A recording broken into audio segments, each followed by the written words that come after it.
Alright. Let me just add something new to this. We'll just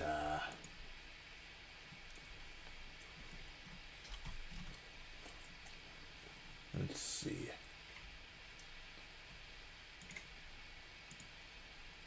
And let's see. I should have probably set this up earlier, but oh well. Let me just freaking come on. Let's see.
Alright, my apologies for that, everybody. We just, okay, maybe I could have done that a bit better, so, yeah. I'll just, yeah. What the heck? Oh, for goodness sake. How do I... Hello. Let's see, I might have to, bloody perfect.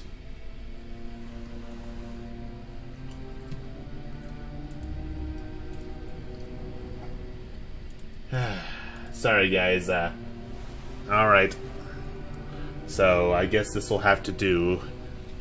This will have to do for now. So, to continue on, we are going to tackle chapters 2 and 3 of The Silver Eyes. And you notice from the new thumbnail, I have made this a bit more intriguing. So, without further ado, let us begin, shall we? Alright.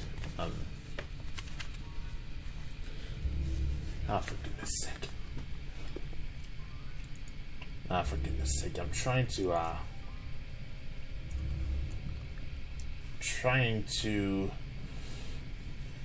get this on. Sorry, guys, everything's going crazy.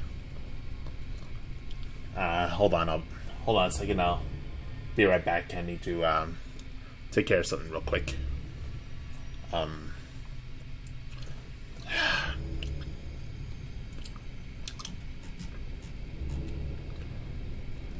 Bloody perfect.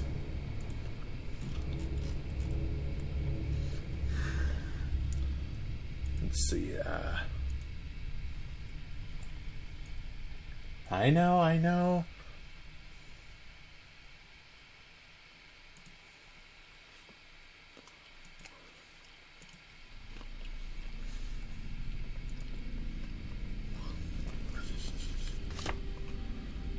Bloody perfect.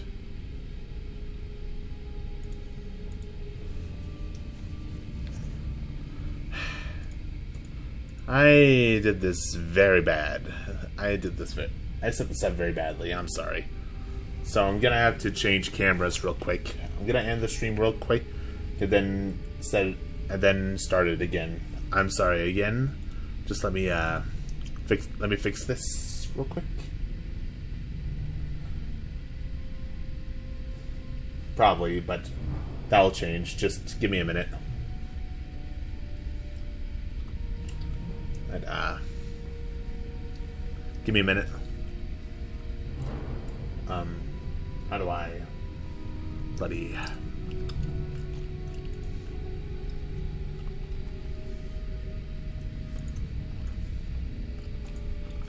Okay.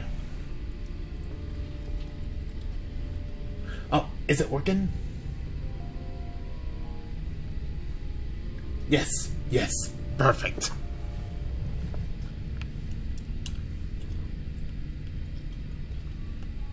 Perfect. Okay, I apologize for that, ladies and gentlemen. Let's try this again.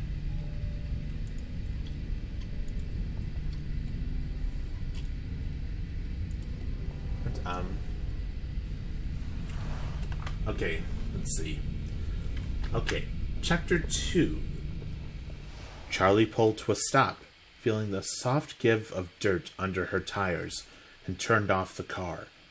She got out and surveyed their surroundings. The sky was a rich, dark blue, the last trails of the sunset streaking off to the west.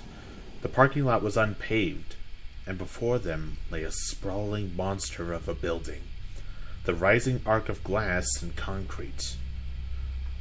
There were lamps in the parking lot that had never been used, and no light shone out onto the lot.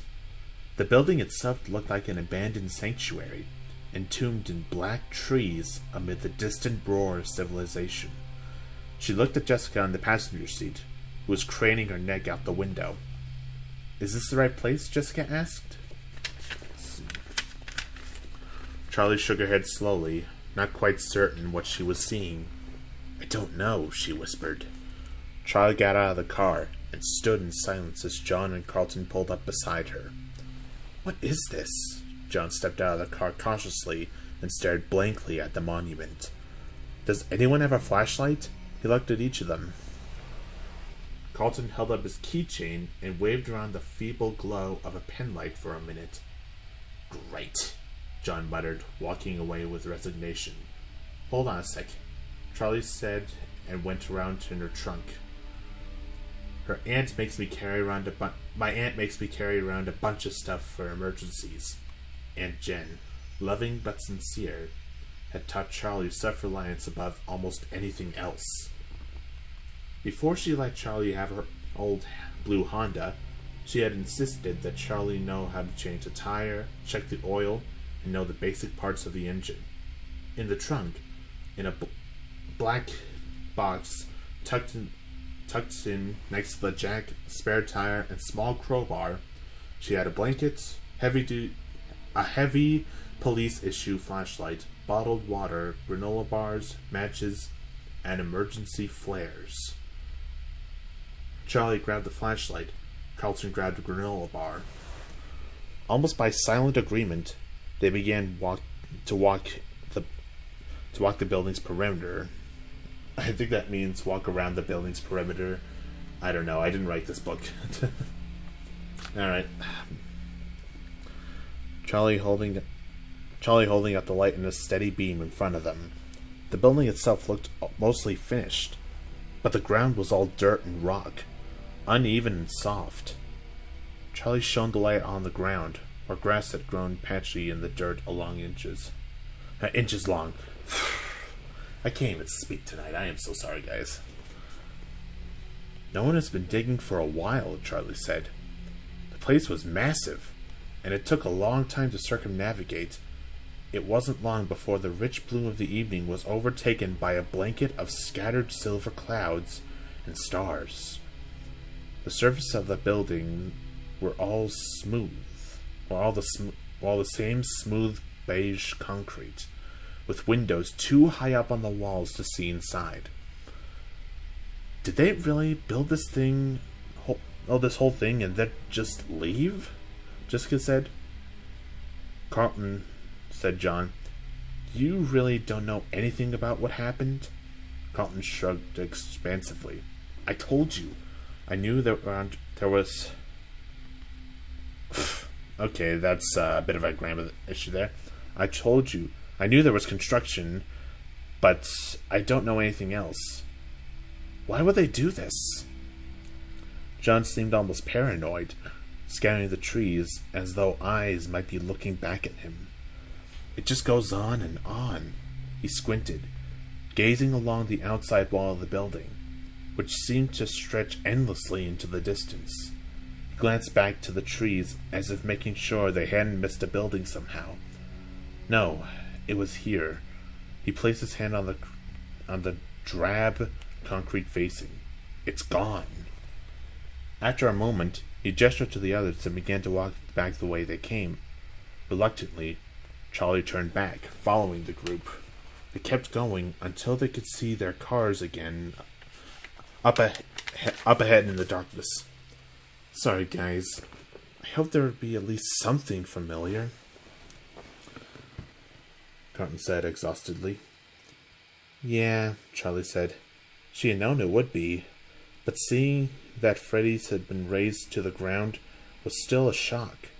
It was so paramount, sometimes in her mind, that she wanted to get rid of it, wanted to scrub the memories, good and bad, from her head, as if they had never been. Now someone had scrubbed it from the landscape, and it felt like a violation. It should have been up to her. Right, she thought, because you had the money to buy and preserve it, like Aunt Jen did with the house. Charlie? John was saying her name. It sounded like he was repeating it. Sorry, what were you saying? Do you want to go inside? Jessica asked. Charlie was surprised they were only now considering this.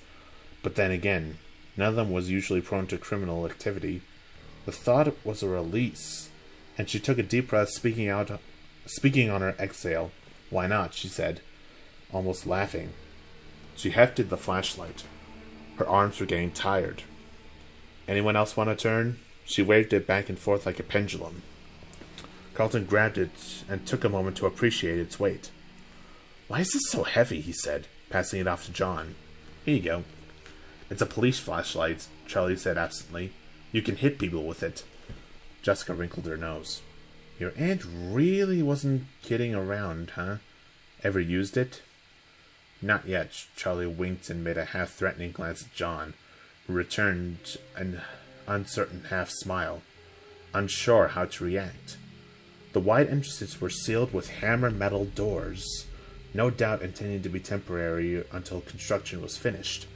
Still, it wasn't difficult to find a way in, since many large mounds of gravel and sand scaled the walls, leading right up to the edges of the large, gaping windows. Not trying hard to keep people out, John said. What's anyone going to steal? Charlie said, staring at the blank, towering walls. They climbed the hill slowly, the gravel shifting and sliding beneath their feet as they went. Carlton reached over the window first and peered through. Jessica looked over her shoulder. Can we drop down? John asked. Yes, said Carlton. No, Jessica said at precisely the same time. I'll go, Charlie said. She felt reckless. Without looking through to see how far the fall was, she put her feet through the opening and let herself drop.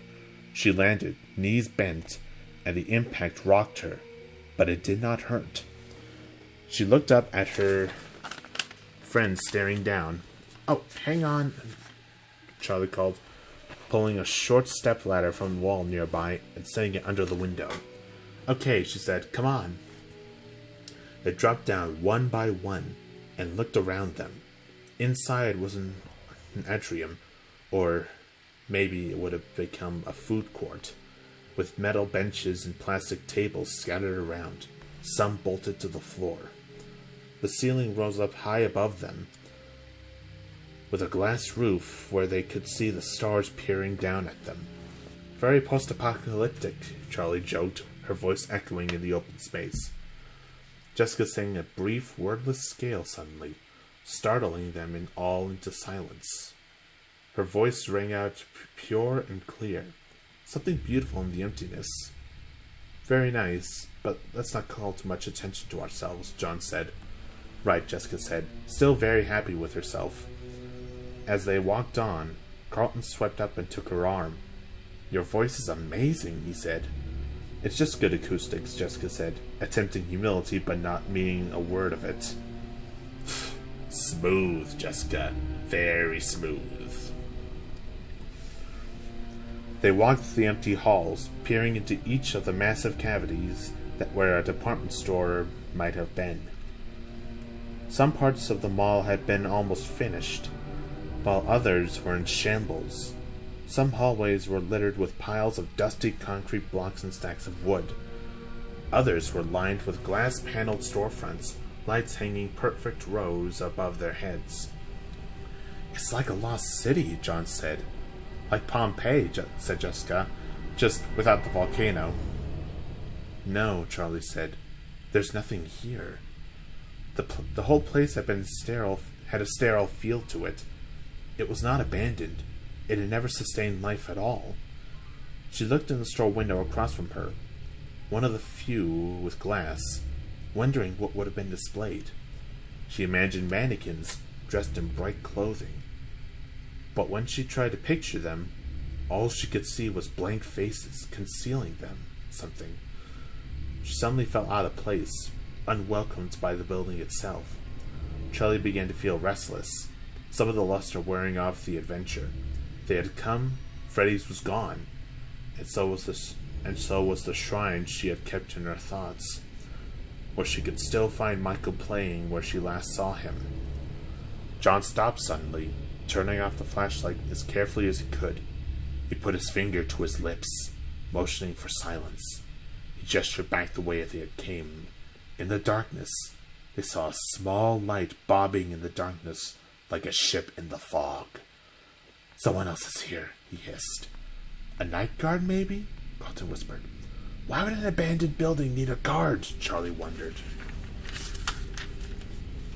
Hello, everybody. Welcome to Midnight Reading.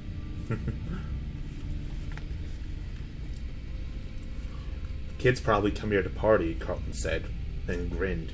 "I would have come here to party too, if I'd known about it, or if I partied." "Okay, well, let's backtrack slowly," John said. "Jessica," he started, then made a zip-it motion across his lips. They continued down the hallway, this time with only the dimmer light of Carlton's keychain. "Wait," Jessica stopped with a whisper, looking intently at the wall surrounding them. "Something's not right." "Yeah, no giant pretzels, I know." Carlton seemed sincere. Jessica waved a hand at him impatiently. "No, something isn't right about the architecture." She took several steps back, trying to see the whole of it. "Something is definitely not right," she repeated. "It's bigger on the outside." "Bigger on the outside?" Charlie repeated, sounding puzzled. "I mean, there's a big difference between the inside of the wall, where the inside wall is, and where the outside wall is. Look." Jessica ran along the length of the wall between where two stores would have been. There would have been a store here and a store there. John pointed to the obvious, not understanding the problem.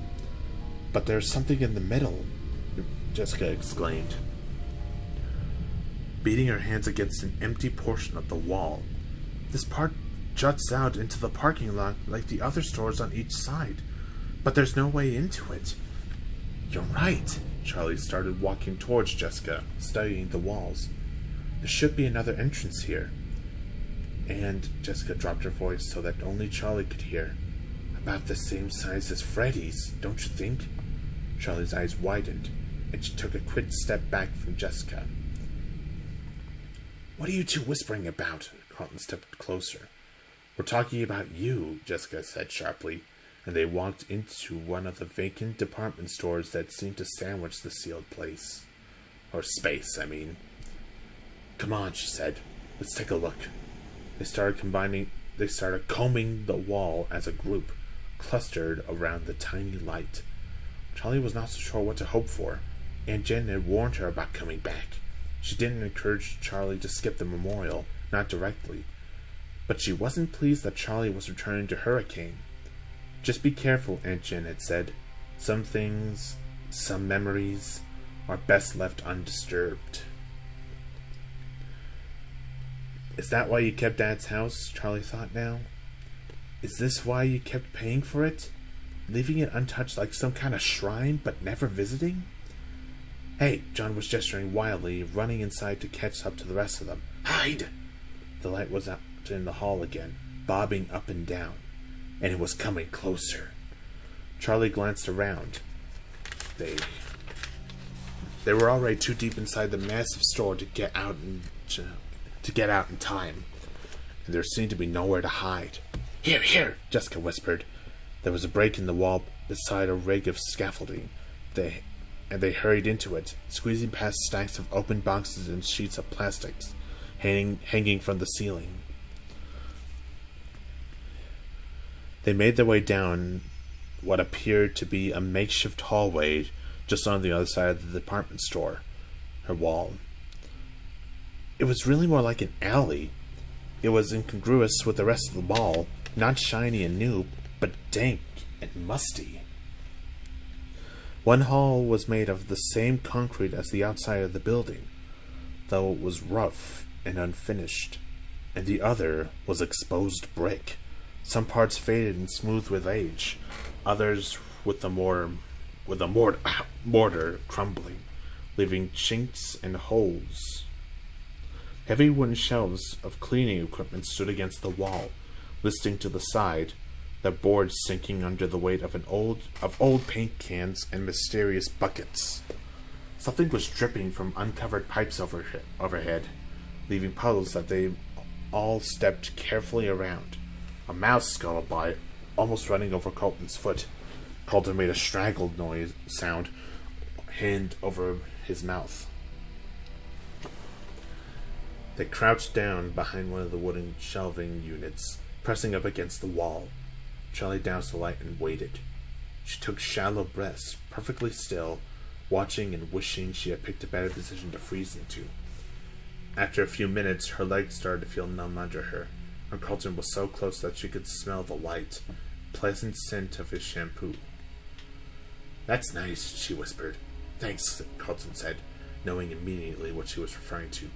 It comes in ocean breeze and tropical paradise. I prefer ocean breeze, but it dries the scalp. Hush! John hissed. Charlie wasn't sure why she was so worried. It was just a night guard, and at the worst they would be asked to leave, maybe yelled at a little. She had an overblown aversion to getting in trouble. The bobbing light came closer. Charlie was acutely aware of her body, holding every muscle motionless. Suddenly, she could make out the thin figure leaning in from the great room outside. He shone his light in a long beam down the hallway, sweeping it up and down the halls.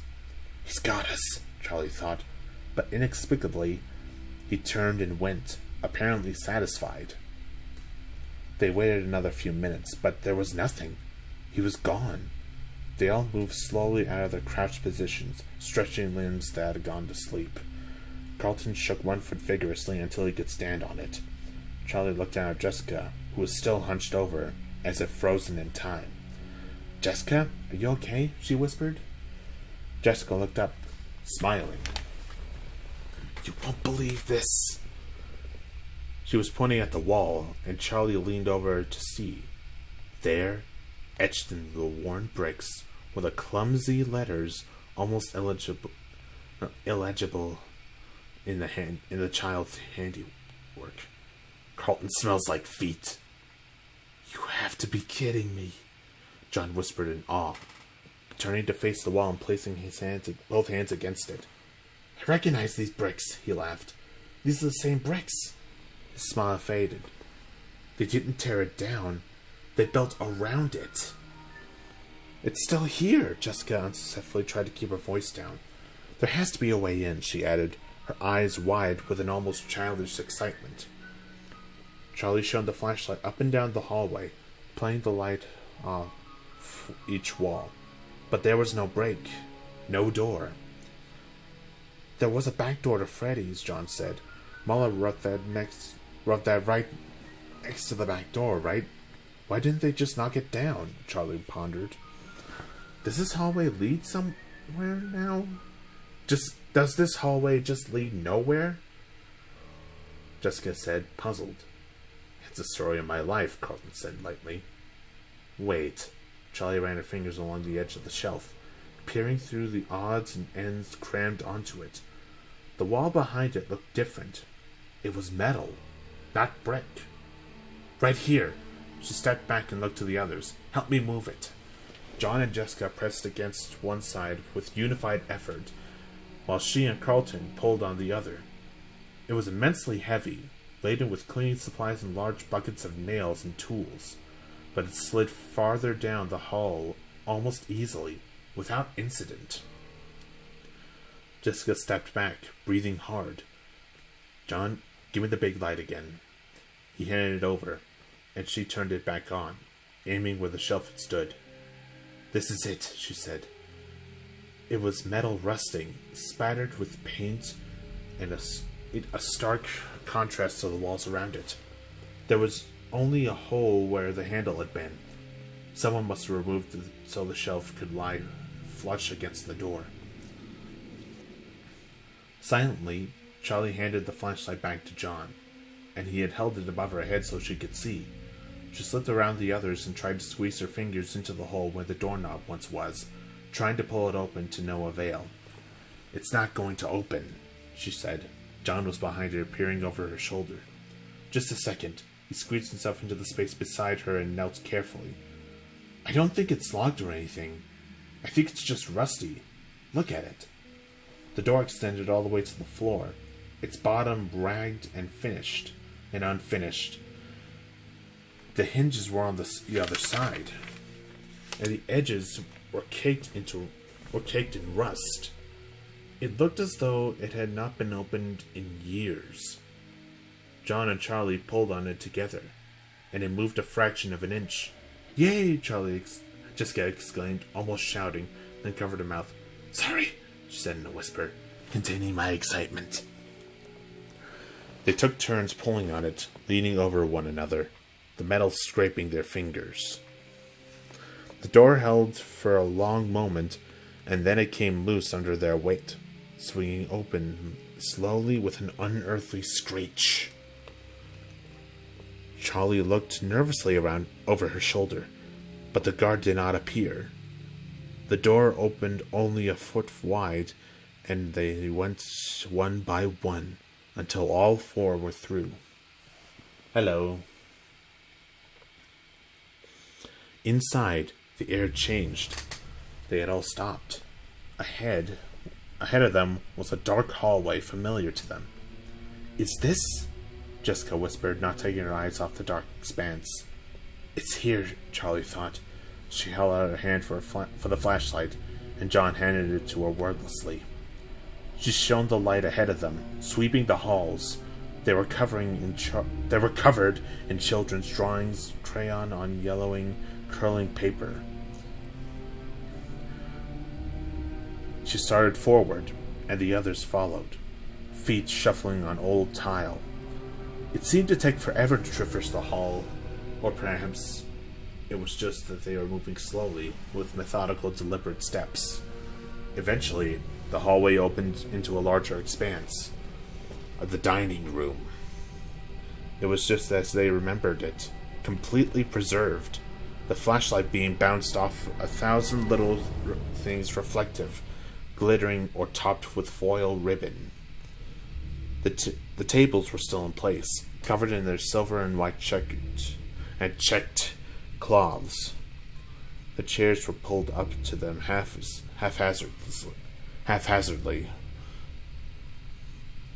Some tables with too many and others with too few. It looked as though the room had been abandoned in the middle of the lunch hour. Everyone had gotten up expecting to return, but they never did. They walked in cautiously, breathing cold, stale air that had been trapped inside for a decade. The whole restaurant gave off the sense of abandonment. No one was coming back. There was a small merry-go-round barely visible in the distant corner, with 4 child-sized ponies still at rest from their last song.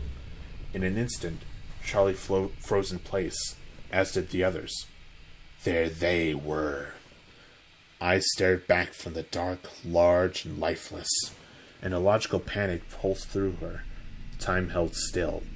No one spoke. No one breathed, as though a predatory animal was stalking them.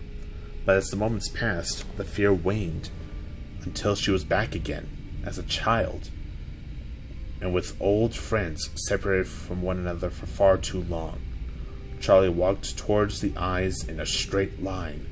Behind her, the others were motionless. Hers were the only footsteps. As Charlie walked in, she touched the cold back of an old party chair without looking at it, guiding it out of her path. She took one final step, and the eyes in the dark became clear. It was them.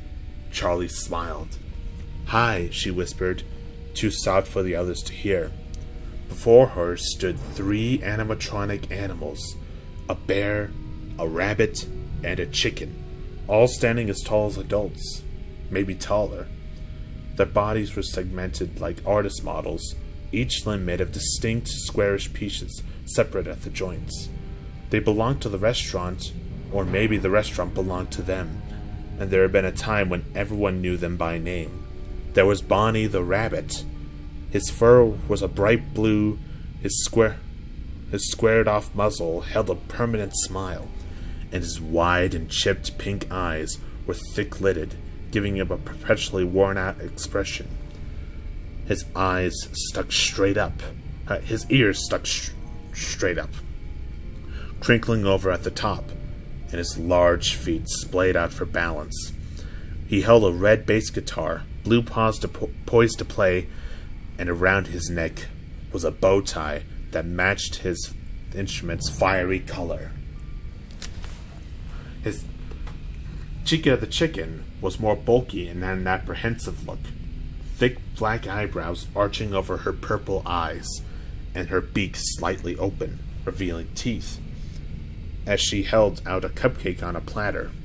The cupcake itself was somewhat disturbing, with eyes set into its pink frosting and teeth hanging out over the cake, a single candle sticking out of the top. I always expected the cupcake to jump off the plate. Conzi gave a half laugh and cautiously stepped up to Charlie's side. "They seem taller than I remember," he added in a whisper. "That's because you never got this close as a kid." Charlie smiled at ease and stepped closer. "You were busy hiding under tables," Jessica said from behind. They were still some distance away. Chica wore a bib around her neck with the words "Let's Eat" set out in purple and yellow against a confetti-covered background. A tuft of feathers stuck up in the middle of her head. Standing between Bonnie and Chica was Freddy Fazbear himself, namesake of the restaurant. He was the most genial-looking of the 3. Seeming at ease where he was, a robust, if lean, brown bear, he smiled down at the audience, holding his microphone in one paw, sporting a black bow tie and top hat. The only incongruity in his features was the color of his eyes, a bright blue that surely no bear had ever had before him. His mouth hung open, and his eyes were partially closed, as though he had been frozen in song. Carlton drew closer to the stage until his knees pressed against the rim. "Hey, Freddy," he whispered. "Long time no see." He reached down and grabbed at the microphone, wiggling to see if he could get it loose. "Don't!" Charlie blurted, looking up into Freddy's fixed gaze, as though making sure he hadn't noticed. "Gosh, this is getting good." Anyways, how you guys doing tonight? Well, whoever's here.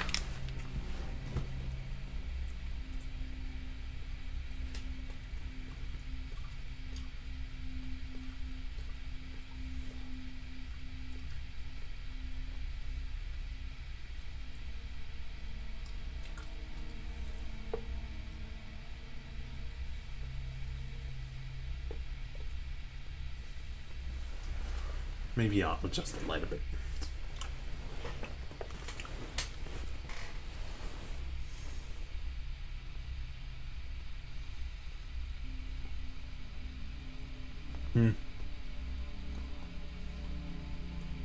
Alright, let's see. Where was I? Carlton pulled his hand back like he had touched something hot. "Sorry."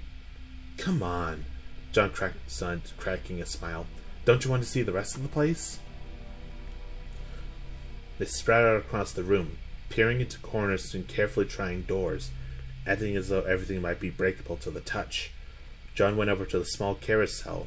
Carlton disappeared into the dark arcade off to the main room. I remember it being a lot brighter and noisier in here, Carlton smiled as though at home again, running his hands over the aging knobs and flat plastic buttons. I wonder if my high scores are still in here, he muttered to himself. To the left of the stage was a small hallway. Half hoping no one would notice where she had gone, Charlie started down it silently, as the others occupied themselves in their own curiosities. At the end of the short, plain corridor was her father's office. It had been Charlie's favorite place in the restaurant. She liked to play with her friends in the main area, but she loved the singular privilege of coming back here when her father was doing paperwork. She paused outside the closed door, her hand poised over the knob, remembering. Most of the room was filled with his desk, his filing cabinets, and small boxes of uninteresting parts.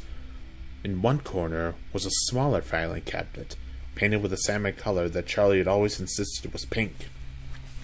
That was Charlie's. The bottom drawer held toys and crayons, and the top had what she liked to call my paperwork. It was mostly coloring books and drawings, but occasionally she would go over to her father's desk and try to copy down whatever he was writing in a childish crayoned hand. Charlie tried the door, but it was locked. Better this way, she thought. The office was personal, and she did not really want it open tonight. She headed back to the main dining room and found John looking pensively at the merry-go-round. He eyed her with curiosity, but did not ask where she had gone.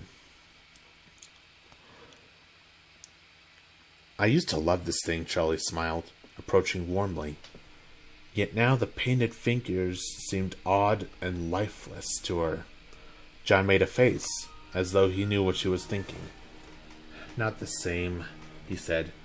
He rubbed his hand over the top of a polished pony as though to scratch it behind the ear.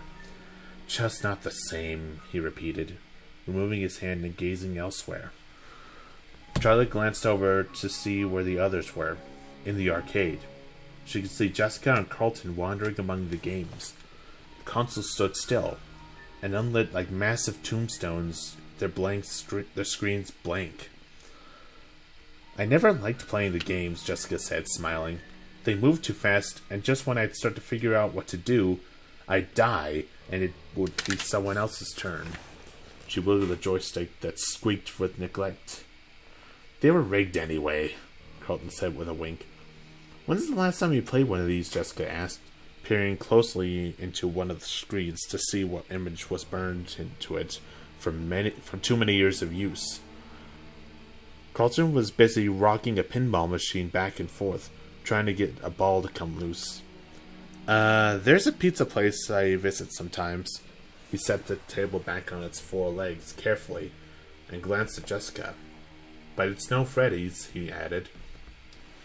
John was roaming through the dining room again, amid the tables, flicking the stars and spirals hanging overhead. He plucked a red party hat from the table, stretching the rubber band hanging loosely from its base, and it snapped around his head. Red and white tassels hanging down over his face. Oh, let's check out the kitchen, he said. Charlie followed as he bounded off toward it. Although the kitchen had been off limits to her friends, she'd spent a lot of time there. There was so much that the chefs chased her out by name.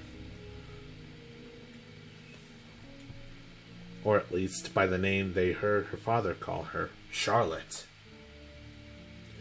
John overheard someone calling her Charlotte one day when they were in kindergarten, and persisted in teasing her with it constantly. He could always get a rise out of her with that.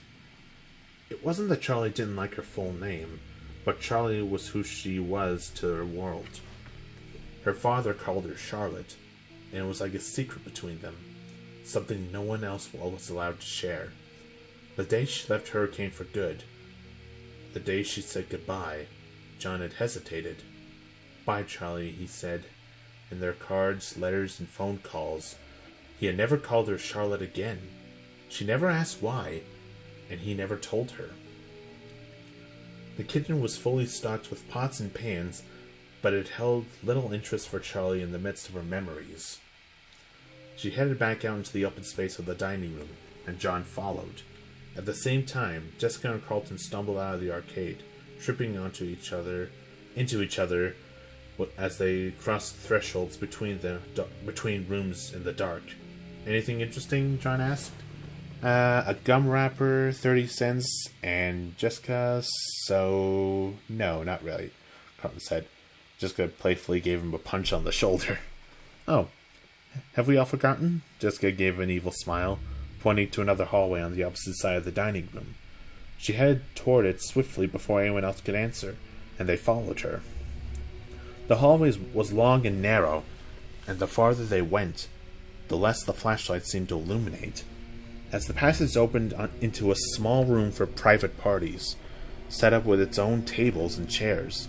As they entered, there was a collective hush.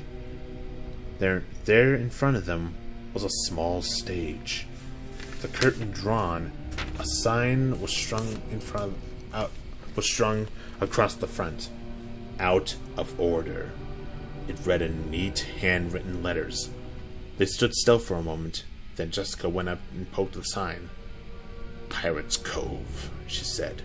10 years later, and it's still out of order. I don't like where this is going.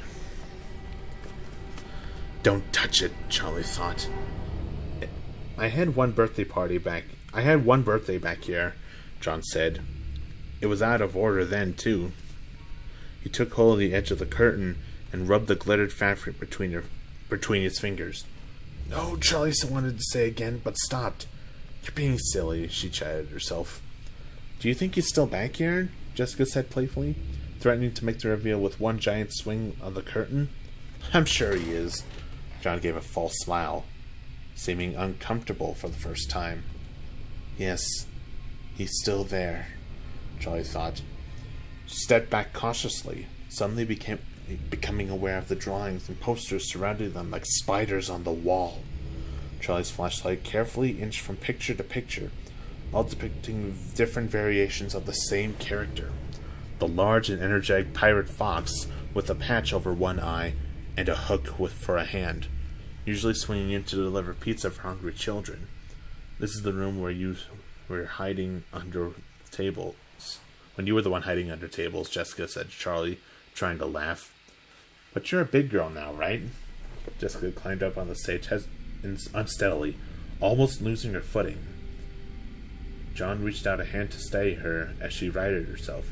She giggled nervously, looking down at the others as though for guidance, then grabbed hold of the tasseled edge of the fabric. She waved her other hand in front of her face as the dust fell from the cloth. Maybe this isn't a good idea, she laughed, but there was an edge to her voice, like she really meant it. And she looked down at the stage for a moment, as though poised to climb back down. Still, she didn't move, taking the edge of the curtain again. Wait, John said. Can you hear that? They were all dead quiet, and in the silence, Charlie could hear them all breathing. John's breaths were deliberate and calm. Jessica's quick and nervous. As she thought about it, her own breathing began to feel odd, like she had forgotten how to do it. I don't hear anything, she said. Me neither, Jessica echoed. What is it? Music. It's coming from... He gestured back the way they had came. From the stage? Charlie cocked her head to the side. I don't hear it. It's like a music box, he said. Charlie and Jessica listened carefully, but their blank expressions didn't change. It stopped, I guess. John returned his gaze forward. Maybe it was an ice cream truck, Jessica whispered. Hey, that wouldn't be so bad right now. Jessica appreciated the levity. Jessica turned her attention back to the curtain, but John began to hum a tune to himself. It reminded me of something, he mumbled. Okay, here I go, Jessica announced. She did not move. Charlie found her eyes drawn to Jessica's hand on the curtain, her pink, manicured nails pale against the dark, glittering fabric. It was almost like the hushed moment in a theater crowd, when the lights went dark, but the curtain had not yet risen. They were all still, all anticipating, but they were not watching a play, no longer playing a game. All the mirth had gone out of Jessica's face. Her cheekbones stood out stark in the shadows, and her eyes looked grim, as though the simple thing she was about to do might be of terrible consequence. As Jessica hesitated, Charlie realized her hand hurt.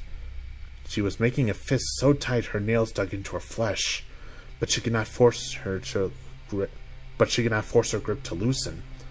A crash sound came from the back. A crash sound came back the way they came.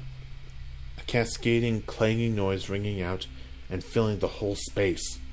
John and Charlie froze, meeting each other's eyes in sudden panic. Jessica dropped the curtain and leaped up the stage, bumping into Charlie and knocking the light out of her hands. "Where's the way out?" she exclaimed. And Charlie came over to help. They hurriedly searched the walls, and Charlie chased the light beam spiraling across the floor. Just as they were all back to their feet, Carlton came trotting in. "I knocked over a bunch of pots and pans in the kitchen," he exclaimed, an apology amid the panic. "I thought you were with us," Charlie said. "I wanted to see if there was any food left," Carlton said, not making it clear if he had found anything or not. "Seriously?" John laughed. "That guard might have heard," Jessica said anxiously. "We have to get out of here." They started for the door, and Jessica started running. The rest took off after her, picking up speed as they reached the hallway until they were racing as though something were behind them. "Run! Run!" John called out, and they burst into giggles, the panic feigned but the urgency real. They squeezed back through the door one by one and pushed it shut with the same painful squeal, Carlton and John leaning in on it until it was sealed. They all took hold of the shelf, hefting it back into place and replacing the tools so that it would appear undisturbed. "Look good?" Jessica said. John tugged her arm, guiding her away. They made their way quickly but carefully back the way they came, using only Carlton's penlight back through the empty hallways and the open atrium to the parking lot. The guard's light did not appear again. "Little anticlimactic," Carlton said with disappointment, checking back one more time in hopes they were being chased. "Are you kidding me?" Charlie said as she went to her car, already pulling her keys free from her pocket. She felt as though something locked deep inside her had been disturbed, and she was not sure if it was a good thing or not. "That was fun!" John exclaimed, and Jessica laughed. "That was terrifying!" she cried. "It can be both," Carlton said, grinning widely. Charlie began to laugh, and John joined in. "What?" Jessica said. Charlie shook her head, still laughing a little. "It's just, we're all exactly the same as we were. I mean, we're totally different and older and everything, but we're the same. You and Carlton sound exactly like you did when we were 6. "Right," Jessica said, rolling her eyes again. But John nodded. "I know what you mean." And so does Jessica. She doesn't like to admit it. He glanced back at the mall. "Is everybody sure that guard didn't see us?" "We can outrun him now," Carlton said reasonably, his hand resting on his car. "I guess," John said, but he did not sound convinced. "You haven't changed either, you know," Jessica said with certain satisfaction. "Stop looking for problems when there aren't any." "Still," John said, glancing back again, "we should get out of here. I don't want to push our luck." Okay, guys, so after I finish this chapter, I'm going to call it a night. There's only like a couple pages left, and yeah. I know I said we'd probably get through chapter 3, but yeah. I don't want to keep you guys here all night, so yeah. "See you all tomorrow then," Jessica said as they parted ways. Johnson gave a little wave over his shoulder. Charlie's heart sank a little as Jessica settled herself into the passenger seat, tidily buckling herself in. She had not been looking forward to this. It wasn't that she didn't like Jessica, just that being alone with her was uncomfortable. She still wasn't more than a stranger. Yet Charlie was still exhilarated from the night's adventure, and the lingering adrenaline gave her a new confidence. She smiled at Jessica. After tonight, they suddenly had something very much in common. "Do you know which way the motel is?" she asked, and Jessica nodded and reached for the purse down at her feet. It was small and black with a long strap, and on the drive to the construction site, Charlie had already seen her remove a lip gloss, a mirror, and a pack of breath mints, a sewing kit, and a tiny hairbrush. Now, she pulled out a small notebook and pen. Charlie smiled. "Sorry, how much stuff do you have in that thing?" she asked. Jessica looked at her with a grin. "The secrets of the purse must not be disclosed," she said playfully. And they both laughed. Jessica started reading in Charlie the directions, and Charlie obeyed, turning left and right without paying much attention to her surroundings. Jessica had already checked in, so they went straight to their room. A small beige box of a room with 2 double beds covered in shiny brown spreads. Charlie set her bags on the bed closest to the door, and Jessica went to the window. "As you could see, I splurged on the room with a view," she said, and flung the curtains open dramatically to reveal 2 dumpsters and a dried-out hedge. "I want to have my wedding here." "Right," Charlie said, amused. Jessica's prim demeanor and fashion model looks made it easy to forget that she was smart as well. As a child, she remembered being slightly intimidated every time they got together before playing, realizing after the first few minutes how much she liked Jessica.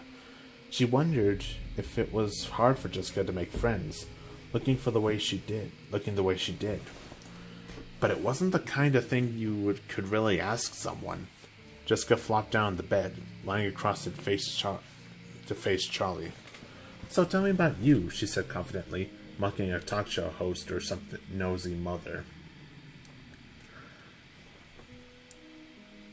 Charlie shrugged awkwardly and put on the spot. "What does that mean?" she said. Jessica said, "I don't know. What an awful thing to ask, right? I mean, how do you answer that? How was school? Any cute boys?" Charlie lay down across the bed, mimicking Jessica's position. "Cute boys? What are we, 12? Well," Jessica said impatiently, "I don't know. Not really." "I don't know. Not really," she said. Her class was too small. She had known most of the people in it since she moved in with Aunt Jen, and dating anyone liking them like that seemed forced and altogether unappealing. She told Jessica, most of the girls, if they want to date, they date older guys," she said. "And you don't have an older guy?" Jessica teased. "Nah," Charlie said. "I figured I'd wait around for our batch to grow up." "Right," Jessica burst out laughing before quickly thinking of something to share. "Last year there was this guy, Donnie," she said. "I was gaga for him. Like, really. He was so sweet to everyone. He wore all black all the time. And he had this black curly hair, so thick, and all that I could think about when I sat behind him was burying my face in it. I was so distracted I ended up with an A- in trig. He was super artistic, a poet, and he carried around one of those black leather notebooks. And he was always scribbling something in it, but he would never show anybody." She sighed dreamingly. "I figured if I could get him to show me his poetry, I would really come to know his soul, you know?" "So, did he ever?" Charlie said. "Oh yeah," she said, nodding empathetically. "I asked him out finally, you know, because he was shy and he was never going to ask me, and we went to the movies and made out a little. And then we went out and hung out on the roof of his apartment building. And I told him all about how I wanted to study ancient civilizations and go on archaeological digs and stuff. And he showed me his poems. And how did you come to know his soul? Charlie said, excitedly to be included in girl talk, something she felt like she never really gotten to participate in before. And Charlie nodded eagerly, but not too eagerly. She calmed herself as Jessica scooted forward on the bed to whisper. The poems were awful. I didn't know it was possible to be both melodramatic and boring at the same time. I mean, like, just reading them made me feel embarrassed for him. She covered her face in her hands. Charlie laughed. What did you do? What could I do? I told him it wasn't going to work out and went home. Wait, right after you read his poetry? I still have the notebook in my hand. Oh no, Jessica, that's awful. You must have broken his heart. I know, I felt so bad. But it was like the words just came out of my mouth. I couldn't stop myself. Did he ever speak to you again? Oh yeah, he's perfectly nice. But now he takes statistics and economics and wears sweater vests. You broke him! Charlie threw a pillow at Jessica, who sat up and caught it. I know, he'll probably be a millionaire stockbroker. What does that even mean? Instead of a starving artist. And it's all my fault, she grinned. Come on, he'll thank me someday. Charlie shook her head. Do you really want to be an archaeologist? Yeah, Jessica said. Huh, said Charlie. Sorry, I thought... She shook her head. Sorry. That is really cool. You thought I wanted to do something in fashion? Jessica said. Well, yeah. It's okay, Jessica said. I did, too. I mean, I do love fashion, but there's only so much to it, you know? I think it's amazing to think how people lived 1,000 years ago, or 2,000, or 10. They're just like us, but so different. I like to imagine living in other times, other places. Wonder who I would have been. Anyways, what about you? Charlie rode over to her back. Looking up at the ceiling, the tiles were made of loose, stained styrofoam, and one above her head was askew. I hope there aren't any bugs up there, she thought. I don't know, she said slowly. I think it's really cool that you know who you want to be, but I've just never had that kind of plan. Well, it's not like you have to figure it out now, Jessica said. Maybe, Charlie said, but I don't know. You know what you want to do. John's known since he could hold a pencil that he wanted to be a writer, and he's already getting published. Even Carlton. I don't know what he has planned, but you can just see that there's a scheme brewing behind all his kidding around. But I just don't have that kind of direction. It really doesn't matter, Jessica said. I don't think most people at our age know. Plus, I might change my mind, or might not get into college or something. You never know what's going to happen. Hey, I'm going to get changed. Okay, that just sounded weird. I am so sorry. Okay, where was I? Hey, I'm going to get changed. I want to get some sleep. She went to the bathroom, and Charlie stayed where she was, gazing at the sorry-looking ceiling. She supposed it was becoming a defect. Her earnest refusal to consider the past or future. Live in the present moment, her Aunt Jen said often. Charlie had taken it to heart. Don't dwell on the past. Don't worry about things that may never happen. In 8th grade, he had taken a shop class, vaguely hoping the mechanical work might spark something of her father's talents, might unleash some inherited passion lying latent within her. But it did not. She had made a clumsy-looking birdhouse in the backyard. She never took another shop class, and the birdhouse only attracted one squirrel who promptly knocked it down. Jessica came out of the bathroom wearing pink-striped pajamas, and Charlie went in to get ready for bed, changing and brushing her teeth hurriedly. When she came out again, Jessica was already under the covers with the light behind her bed turned off. Charlie turned hers off too, but the light from the parking lot still shone from the window, somehow filtering past the dumpsters. Charlie stared up at the ceiling again, her hands behind her head. Do you know what's going to happen tomorrow? She asked. I don't really know, Jessica said. I know it's a ceremony at school. Yeah, I know that, Charlie said. Are we going to have to do anything else? Like, do they want us to speak? I don't think so, Jessica said. Why? Do you want to say something? No, I was just wondering. Do you ever think about him? Jessica asked. Sometimes I try to, Micah said. Charlie said half truthfully.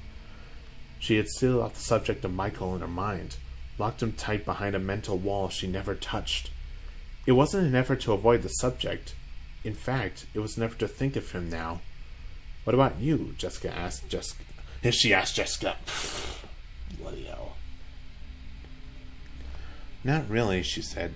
It's weird, right? Something happens, and it's the worst thing you can ever imagine, and it's burned into you at the time, like it's going to go on forever. And then the years go by, and it's just another thing that happened. Like it's not important or terrible, but it's in the past. Just as much as everything else, you know? I guess, Charlie said, but she did not know. I just try to think about I just try not to think about those things. Me too. I went to a funeral last week. I'm sorry, Charlie said, sitting up. You okay? Yeah, I'm fine, Jessica said. I barely even knew him. He was just an old relative who lived 3 states away. I think I met him once, but I hardly remember it. We mostly went for my mom's sake, but it was in an old-fashioned funeral parlor, like in the movies, with an open coffin. And we all walked in by the coffin, and when it was my turn, I looked at him, and he could have been sleeping, just calm and restful, like people always say dead people look. There was nothing I could have pointed out that made me think he dead, if you asked me. Every feature of his face looked the same as if he were alive. His skin was the same, his hair was the same, as if he were alive. But he wasn't alive. And I just knew it. I would have known it immediately if he even wasn't, in a coffin. I know what you mean. There's something about them when they're... Charlie said softly. It sounds stupid when I say it, but when I looked at him, he looked so alive, and yet I just knew that he wasn't. It made my skin crawl. That's the worst thing, isn't it? Charlie said. Things that act alive but aren't. What? Jessica said. I mean, things that look alive but aren't. Charlie said quickly. We should get some sleep, she said. Did you set the alarm? Yes, Jessica said. Good night. Night. Charlie knew sleep was still a long way off. She knew what Jessica meant. Probably better than Jessica did.